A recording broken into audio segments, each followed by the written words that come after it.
Praise the lord. ప్రభు అయిన యేసుక్రీస్తు వారు ఈరోజు మనకు అందిస్తున్నటువంటి వాగ్దానం ప్రసంగి 5వ అధ్యాయం 2వ వచనం.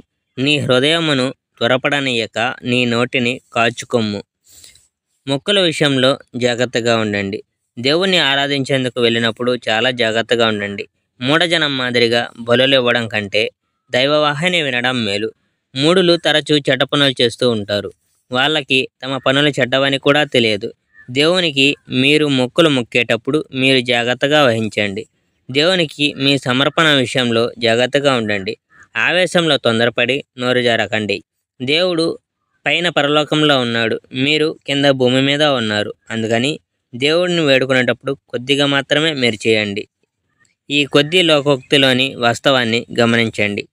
అధిక వ్యాకుల మనస్కులు పీడకలలో కంటారు. బుద్ధిహీనులు అతిగా వాగుతారు. దేవునికి నువ్వేదైనా మొక్కుకుంటే దాన్ని చెల్లించు. నువ్వు మొక్కుకున్న దాన్ని చెల్లించడంలో ఆలస్యం చేయకు. బుద్ధిహీనుల విషయంలో దేవుడు ప్రసన్నుడు కాడు. దేవునికి ఇస్తానన్న దాన్ని నువ్వు ఆయనకి ఇయ్యి. ఏదైనా వాగ్దానం చేసి దాన్ని చేయలేకపోవడం కంటే అసలేమి మొక్కుకోకపోవడం మేలు. అందుకని నీ మాటలు పాపకారణం కాకుండా చూసుకో. నేను అన్నమాట అర్థం అది కాదు అని నీవు యాజకునితో చెప్పబోకు.